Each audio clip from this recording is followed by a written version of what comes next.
Kembali lagi bersama Tupai Art.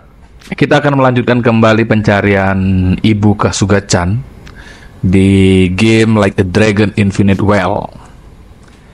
Nah, Kasuga baru saja landing di Hawaii karena kita tidak bisa bahasa Inggris, dan kebetulan orang Jepang yang tinggal di Hawaii itu juga banyak.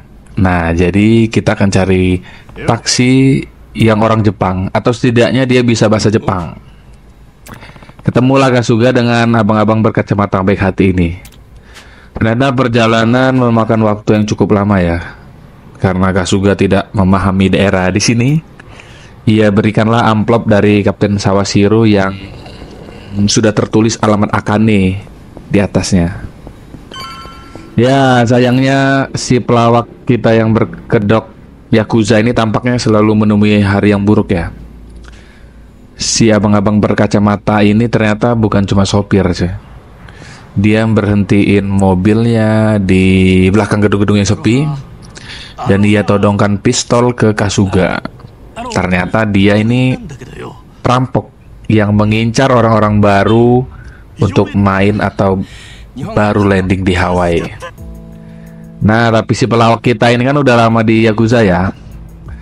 Jadi dia nggak takut ketika ditodong pistol itu, karena dia ngelihat dari matanya si perampok ini. Si perampok ini amatir dan belum sama sekali membunuh orang. Dia bisa lihat dari matanya ketika orang itu niat ngebunuh atau enggak. Jadi pistol itu dirampas oleh Kasuga, dan Kasuga ngajak duel 1 lawan 1. Dikeluarin lah pedang legendaris Kasuga itu kan. Bertarunglah dia sama kecoa Hawaii ini.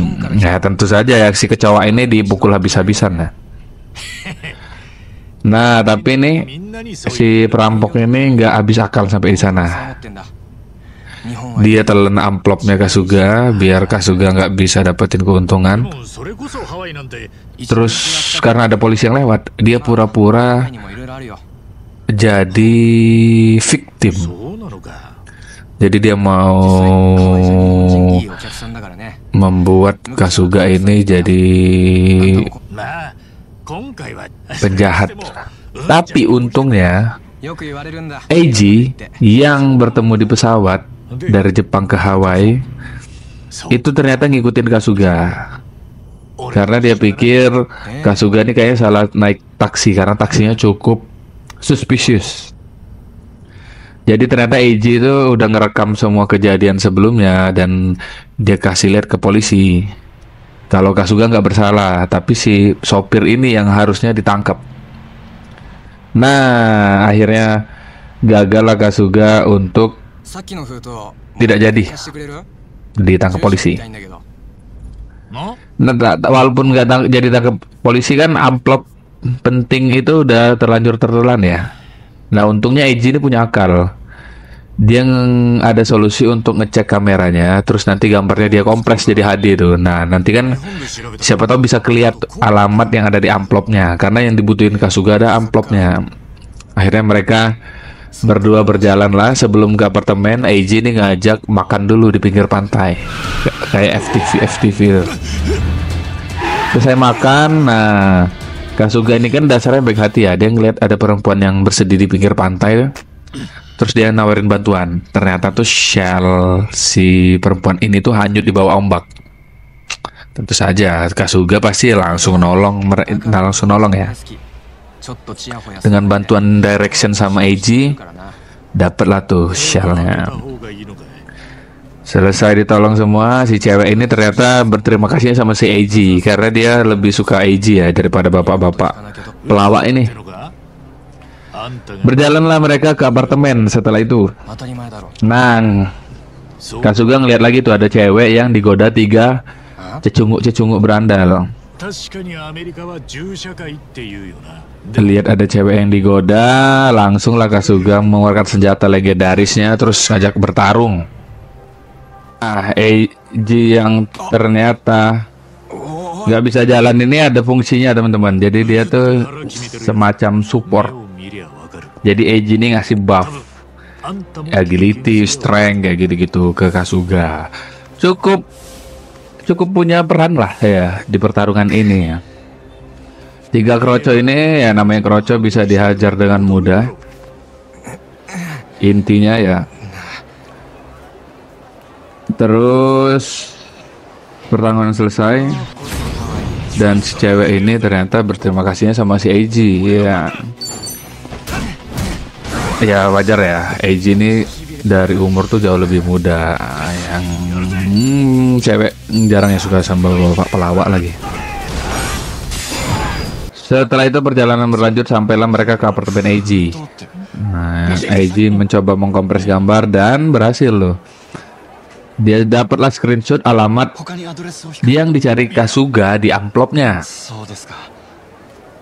Nah, tapi ternyata sopir yang tadi udah dihajar sore tadi itu nggak terima, dia ingin balas dendam. Dia ajaklah Yutaka Yamai yang merupakan bos geng di daerah sekitar yang juga orang Jepang ternyata. Nah, Yamai yang sudah merugi karena taksinya tadi itu kan disita polisi ya. Akhirnya dia tidak mau pulang dengan tangan kosong. Ya minta ganti rugi ke Kasuga, tapi ternyata Kasuga gak mau memberikan uang. Dia ngelihat ada laptop Eiji yang cukup bagus, dia mau rebut lah. Tapi di sini Kasuga tidak tinggal diam, akhirnya bertarunglah dia melawan sindikatnya Yamai ini. Pertarungan cukup sulit ya, karena Yamai dan gengnya ini punya kemampuan bertarung yang cukup baik. Yamai ini seperti pit boss lah. Tapi ya Kasuga berhasil membuat Yamai jatuh pingsan dan singkat cerita ia ngajak Eiji untuk melarikan diri sebelum Yamai dan gengnya sadar kembali. Akhirnya mereka berdua berhasil melarikan diri dan keduanya berjabat tangan dan berpisah di hari itu. Terus Kasuga mencoba melanjutkan kembali perjalanannya mencari Akane yang merupakan ibu kandungnya. Scene berlanjut di sampailah Kasuga di depan rumah kayu yang merupakan rumah Akane kalau kita lihat dari amplop yang tertera. Sini Kasuga cukup deg-degan ya dan bingung. Dia mau manggil apa nih ke Akane kalau ia ketemu nih nanti. Panggil ibu kan itu rasanya canggung. Nah, nih anggota Yakuza nih ternyatanya kalah sama hal-hal romantis kayak gini cuy. Dengan sedikit nervous, dia coba mengetuk pintu dan dia coba teriak. Nggak ada jawaban sama sekali.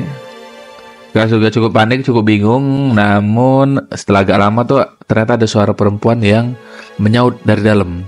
Nah, sambil menarik nafas panjang, Kasuga memberanikan diri untuk membuka pintu.